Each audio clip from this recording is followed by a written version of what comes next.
Olá, natural do Rio de Janeiro, mas hoje residindo em Porto Alegre. Ele é casado com a dona Alessandra, pai do Guilherme e do Lucas. Ele é jornalista, assessor de imprensa, inclusive do Renato, né? Claro, tem vários clientes. E hoje teremos uma conversa de peso com meu amigo Diogo Aida. E aí, Jairo? Seja bem-vindo à Conversa de Peso. Obrigado pelo teu convite aí. Poxa, uma satisfação te receber, Diogo. Não, o prazer é meu. A gente se conheceu pessoalmente. Claro, já tinha se visto outras vezes, mas o primeiro contato acho que foi naquela entrevista com o Renato lá, né? Sim, lá no CT do Grêmio, enfim. Lá na salinha Isso, do CT lá. Salinha preferida do Renato. Isso, que maravilha. Diogo, vamos falar um pouquinho dessa trajetória nos próximos 30 minutos. Tu és carioca, carioca da Gema mesmo, do Rio de Janeiro, da cidade do Rio de Janeiro. Carioca da Gema, com sotaque e sofrendo bullying há 7 anos. Ah, isso é normal, né? 7 anos faz que o Diogo veio em definitivo para o Rio Grande do Sul. Antes de a gente entrar na parte do jornalismo esportivo, enfim, falar um pouquinho da família, né? Eu acho que é importantíssimo. Casado com a dona Alessandra há quanto tempo?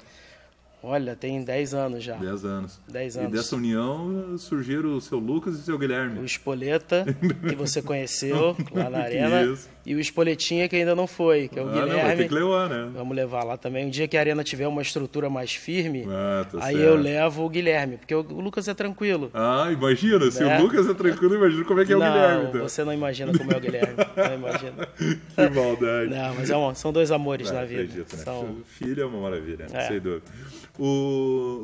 Falando um pouquinho, entrando aí já na parte do jornalismo, como é que surgiu, hein?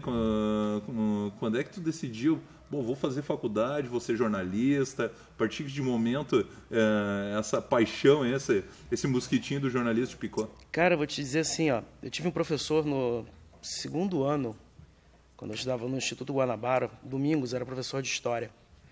E aí ele me aflorou a vontade de ler.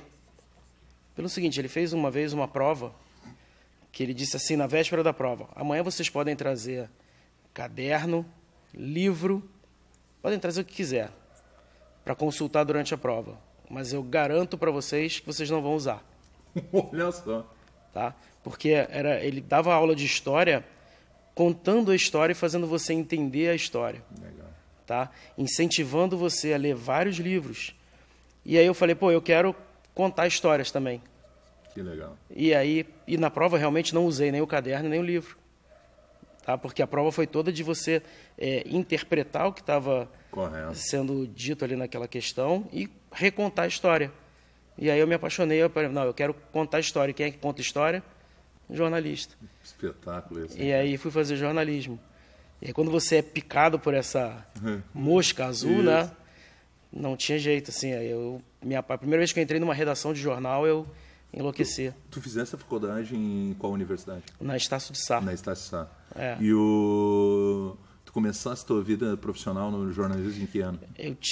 Foi em 97. Já 21 anos atrás. Eu tinha um professor, José Luiz Laranjo, que me deu aula desde o 2º período. E eu, desde o 2º período, perturbava ele, que trabalhava no jornal O Dia. Que maravilha. E eu falava, Laranjo, eu quero um estágio.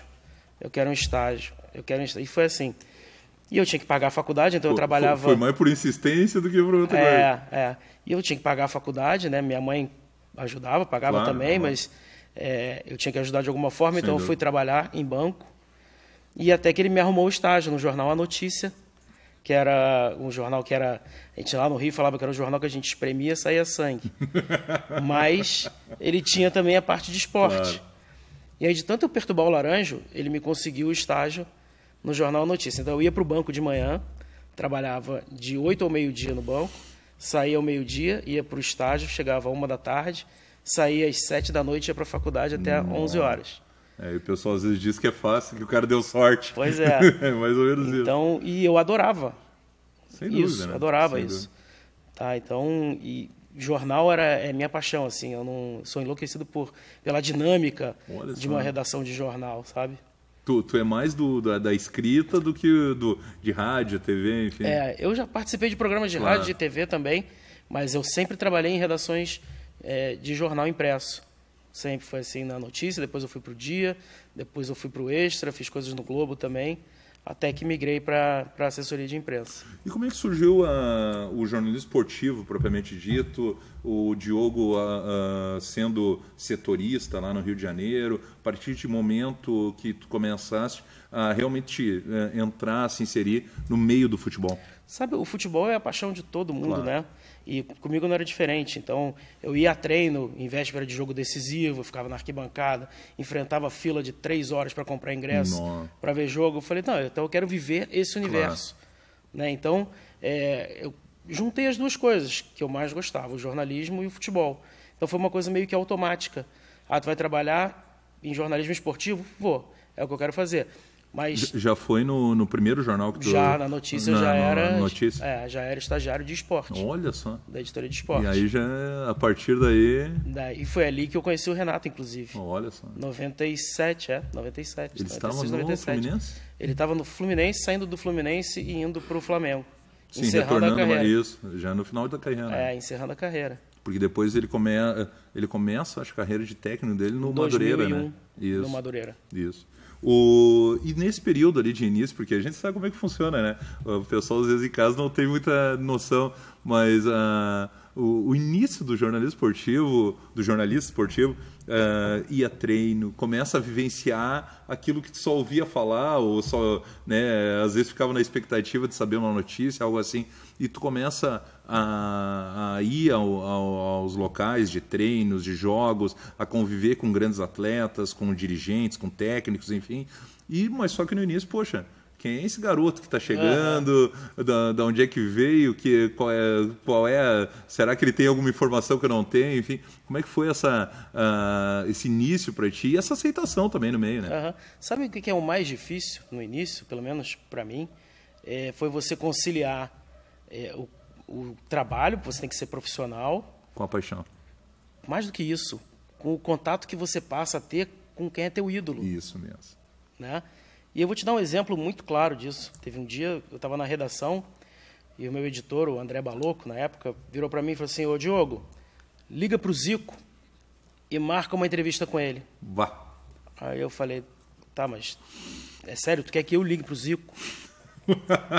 Eu sou Flamengo, todo mundo sabe disso. Né? Aí ele, sim, liga para o Zico, tá aqui o celular dele. Eu falei, não posso ter o celular do Zico, né? Mas tá bom, eu vou ligar. Liguei, peguei o telefone lá, liguei. Tremendo quase. Alô? Pum, desliguei. Aí eu falei, não, peraí, eu não vou falar... Que eu vou falar pro Zico? Eu vou falar com o Zico, né? Aí tá, mas eu tenho que ligar, eu tenho que marcar. Aí liguei de novo, atendeu. Aí eu, o Zico, é o Diogo do Jornal A Notícia, tudo bem? Olha, eu queria marcar uma entrevista contigo. Eu sei que o meu jornal não é assim tão grande. Ele, ô Diogo, não tem problema, tu pode vir aqui amanhã? Nossa. Eu falei, posso, a hora que você quiser. Tá, então marcou, vem aqui no CT. Tá bom, lá no CT do CFZ. Sim, do Zico. Lá na Barra. E aí sim, peguei o carro do jornal e fui, né? Cheguei lá, ele me recebeu, assim, olha, de uma maneira que eu nunca esqueci na vida, a recepção que eu tive do Zico. Tá? E aí a gente ficou conversando. Foram mais de 3 horas de entrevista. Nossa. Ele me levou para conhecer o CT todo. Ele tinha lá no dia o carro que ele ganhou no Mundial com o Flamengo, que ele tem até hoje. Né? E aí no final ele virou para mim e falou assim, mas ô Diogo, agora eu vou te fazer uma pergunta. Eu falei, não, pode fazer. Tu veio aqui para escrever uma matéria ou um livro?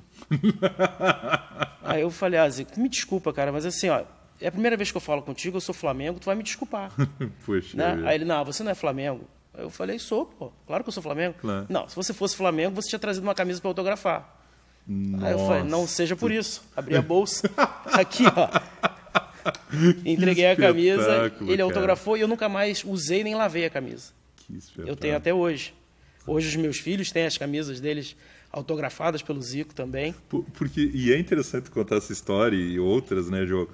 Porque às vezes o público em geral, o torcedor, né, em geral, e todos nós somos torcedores, e por isso que entramos no meio do jornalismo esportivo, tem essa visão, aquele papo do jornalista imparcial, principalmente aqui no Sul tem muito, né? Uhum. Acho que Rio e São Paulo o pessoal se identifica muito mais um pouco.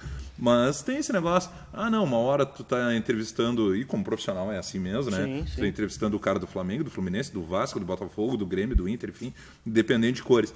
Mas tu tem esse lado torcedor. Claro. Tu, desde a infância, que nem tu disseste, flamenguista, né, tendo o Zico como um grande ídolo, poxa, e de repente tu tá na frente dele, tu tá conversando com ele. Não é fácil. É diferente isso, né? Não é fácil, não. Mas eu sempre consegui separar bem, assim, até quando eu fui setorista de clubes, eu trabalhei fazendo o setor, como vocês falam, Claro, Sul, isso, né? O setor dos clubes, dos 4 grandes do Rio. E o clube que eu mais batia, quando eu estava cobrindo, era o Flamengo. Era o que tu era mais crítico. Era. Até O pessoal que te ouvia, te lia, pô, esse cara torce pro Vasco. Exatamente. Cansei de receber esse tipo de... Como acontece isso, é verdade. Isso, para mim, é comprovação de que eu estava sendo imparcial. Exato. Né? Eu já fui chamado de gremista colorado um monte de vezes. Pois é. Isso é bom. É comprovação de que o trabalho é bom. Se ninguém sabe se você torce para A ou para B, é porque o teu trabalho é imparcial. Exato. E é bom, é assim que eu entendo. Exato. Né? Então, era uma delícia cobrir Flamengo, mas quando eu passava da porta da Gávea, na época eu treinava na Gávea, quem entrava ali não era o torcedor, era o jornalista. E tem que ser assim, né? Tem que ser assim. Tem que ser assim. Tu se formou na faculdade no ano de... Eu me formei em 98, 99. Logo na sequência, então, que tu tinha começado a trabalhar. E aí tu fica no Jornal Notícia durante quanto tempo? Não, eu fiquei até 97 na notícia, a notícia fechou. Aí eu saí, fui pro Dia, que era do mesmo grupo. Sim. Fiquei no Dia até maio de 2000 e recebi uma proposta, fui pro Extra, que era do Grupo Globo. Sim. É do Grupo Globo, né? Sim, também. E fiquei no Extra e no Globo até 2008. E aí essa convivência, a gente já está encaminhando o final do primeiro ano, mas essa convivência com o Renato começa nesse período ali de 97 a 98. E como é que se aproximou tanto de chegar hoje a ser assessor do Renato? Hein? Cara, assim, o Renato, ele é uma pessoa muito fácil de lidar, né? Ele, assim, quando ele gosta de uma pessoa, é como se ele abraçasse aquela pessoa e ele leva, né? E comigo foi assim, o Renato confiava em mim porque eu sempre escrevi tudo que ele disse. E fazia isso com todo mundo. Eu não trocava uma vírgula do que a pessoa falava.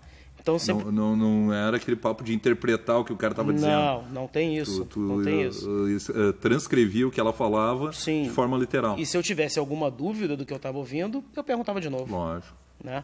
Então, eu sempre tive com ele uma relação muito transparente. Né? Poucas pessoas sabem, mas o Renato já foi colunista de jornal. Olha só. Né? Ele foi colunista do jornal A Notícia.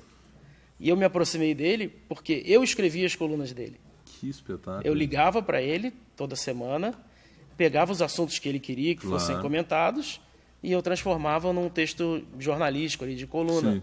Então foi aí que eu passei a ter um relacionamento mais próximo com ele.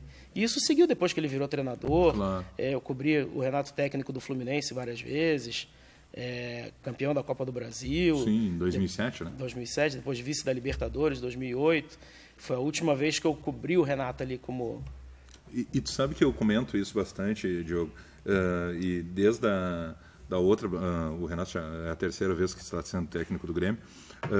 Em 2013, na segunda passagem dele, eu já atuava na empresa de Porto Alegre, e eu falo muito isso, que começa a ter convivência, claro, como repórter, né, e ele como técnico. Mas o pessoal, mas aquele jeito marrento do Renato, aquele jeito, né, que, parece que ele é acima do bem e do mal. E eu comento isso muito com o pessoal que vem conversar, ou perguntar alguma coisa, pelo menos do que eu consigo conhecer do Renato. Poxa, que ele faz, de certa forma, entre aspas, um tipo na frente das câmeras. Sim. Poxa, mas por trás, principalmente no Grêmio, onde, né, a gente tem essa convivência, o pessoal adora ele.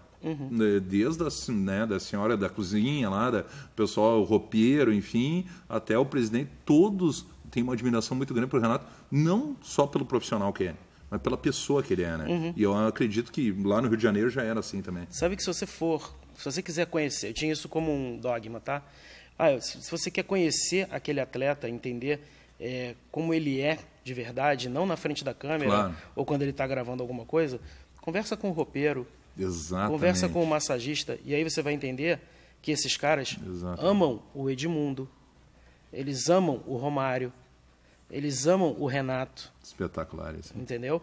Porque esses caras, é como se fosse um mecanismo de defesa que muitos deles têm. Né? Eles precisam se comportar de uma maneira na frente da câmera para o jornalista e outra no seu dia a dia, na vida pessoal. Isso, é o que o cara é no vestiário, por exemplo. Então, se vai no Flamengo, por exemplo, pergunta para o Denis, que é um massagista que trabalhou na seleção. O que você acha do Renato? O Renato é marrento, dá entrevista de óculos escuro, né, ele vira as costas para você e fala, não fala mal do Renato perto de mim. Tu vê essa... Se você vai no Vasco e fala do Edmundo lá dentro com as pessoas de dentro lá do Vasco, os caras te matam se você falar mal do Edmundo. Tu vê essa... Entendeu? E aí você passa a entender um pouco mais desses personagens. Claro. Né? E eu sempre fui um repórter assim, eu fui proibido de entrar no Vasco algumas vezes pelo Eurico Miranda, mas ele me proibia de entrar com crachá. Sem crachá eu dava o meu jeito de entrar. Claro. E eu sempre conversei muito com essas pessoas dos bastidores para entender o que se passava na cabeça de personagens de renome, como Romário, Lógico. Edmundo, né? Então eu passei a respeitar mais esses caras a partir do momento que eu sabia o que esses caras faziam por essas pessoas. Espetacular. Entendeu? Às vezes E é coisas que muitas vezes não vem à tona, né? Não vem. A grande mídia nem divulga, enfim. não vem. A imprensa divulga que o Vasco tem uma dívida com o Romário de não sei quantos milhões. Mas pergunta de onde vem essa dívida? Exato. Por que disso? Né? Por que vem essa dívida? Perfeito. Vem porque o Romário dava dinheiro para pagar o salário dos funcionários do Vasco. Perfeito. No Fluminense, a mesma coisa. O Renato ajudava. Quando o Fluminense foi campeão com gol de barriga, acho que eram 5 meses de salário atrasado dos jogadores. Mas o pessoal lá de dentro do vestiário, os jogadores se reuniam e pagavam o salário deles. Porque o jogador pode, entre aspas... Claro, tem uma condição né, um pouco melhor. Enfim. Ficar 2, 3 meses, Lógico. não deve, tá? Não, É obrigação. lógico que não. Uma vez o Gamarra falou para mim uma coisa. O Flamengo estava com salário atrasado, eu falei para ele, tá, mas, ô Gamarra, tu pode ficar 2, 3 meses sem salário? Aí ele, não posso. Quando eu perguntei o Flamengo veio perguntar para mim quanto eu queria ganhar. Eu disse, se o Flamengo aceitou pagar, tem que pagar. É bem isso mesmo. O que eu faço com o meu dinheiro é problema meu. Lógico. Até porque né, a vida particular tua, então ninguém sabe se tu se programou para viver com aquele valor, com aquela quantidade. Enfim, então, de valores. esses personagens, assim, eu respeito demais por conta da história que eles construíram com essas pessoas aí. Sem dúvida. É porque hoje o falecido Chimbica, roupeiro do Fluminense, não está mais aí. Mas senão eu ia fazer questão de ajudar você a trazer ele aqui para contar o que é o Renato. Vamos ao intervalo e na volta o Diogo vai contar um pouquinho também da Plural Comunicação, né? Além, lógico, do Renato e de outros grandes personagens e personalidades do meio do esporte. Faz assessoria, inclusive, para o pessoal do Laboratório do Pé, né? Pois é. Que esteve aqui também no Conversa de Peso. Vamos ao intervalo e já voltamos.